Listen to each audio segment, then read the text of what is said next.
தலைநகரத்துக்கு போயிருந்தேன்னே தள்ளிட்டு வந்துட்டானோல். அஸ்ஸலாமு அலைக்கும் டாடிஃபியர். ஊர்ல இருந்து சரியா 150 ரயில் வெளியாகுது. அதே டைமுக்கு தான் என்னையும் கூட்டி போனானுங்க. அங்க போய் பார்த்தா ரயில் எனக்கு முதல் முந்தி போயிட்டு இருக்கி. நானும் நண்பனும் தான் போறதா பிளான். ரயில வேற மிஸ் பண்ணிட்டேன். காலையில மட்டும் காத்துட்டு இருக்கேன். இடையில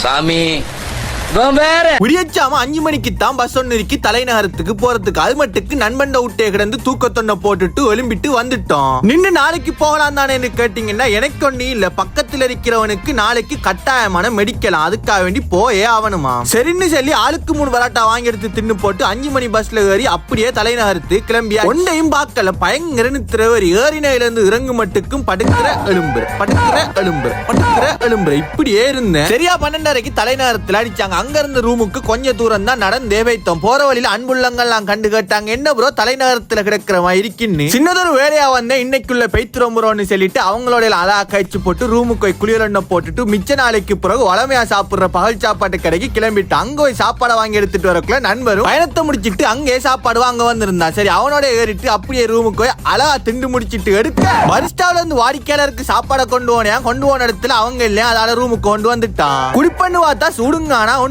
தூக்கி ஊத்தி போட்டு அப்படியே நண்பனோட எனக்கு ஒரு சின்னதொரு வேலை இருந்தா அதுக்காக வேண்டி பெய்த்தேன். போவக்குள்ள போற வழிதானு சொல்லி அழகா அவனோட ஏறிட்டு பெய்த்தேன். வரக்குள்ள அவனுங்களை கஷ்டப்படுத்தக்கூடாது, தொழில் செய்யறவனுங்களை தொழில் செய்ய விடுன்னு சொல்லி அப்படியே விட்டு போட்டு நான் ஊபர் ஒண்ணு போட்டு அங்க ஒருத்தவங்க வந்தாங்க. அவங்களோட ஏறிட்டு சரியான களைப்பா வேற இருந்துக்கி ரூமுக்கு தூக்கத்தை போட்டு நேத்தே மைண்டைக்கு மொக்கவேல. 9 மணிக்கு பஸ் ஒன்னு இருந்தா மிஸ் பண்ணிட்டு அடுத்தது 11 மணிக்கு தயாரிக்க அதுக்காக வேண்டி போனோம். போற வழியில எதுவுமே சாப்பிடல. இவன்ட்ட சின்ன சரி வாங்கிட்டு வாடான்னு சென்ன மாதிரி அழகா சாப்பாடு வாங்கிட்டு வந்திருந்தான். அவன் தூங்க நான் தூங்க அவன் வயிறு டிப்பா இருக்கி நான் சவர்மாவை நேரத்துறையை திண்டு முடிச்சிட்டேன். இடையில 1-2க்கு போறதுக்கு பஸ் அனுப்பாட்டினாங்க. நமக்கெல்லாம் அந்த வேலை இல்ல, திங்குற வேலை மட்டும்தான் இருக்கு. இருந்த சப்மண்ண தூக்கி அவங்களோட கடையில இருந்த ஜோஸ் எல்லாம் ஊத்தி நல்லபடியா திண்டு போட்டு ஜூஸ் ஒன்னையும் குடிச்சு போட்டு அப்படியே ஊருக்கு போய் சேர்ந்துட்டோம். இப்படி ஏண்டே நல முடிச்சுட்டு அதோட பார்க்கலாம்.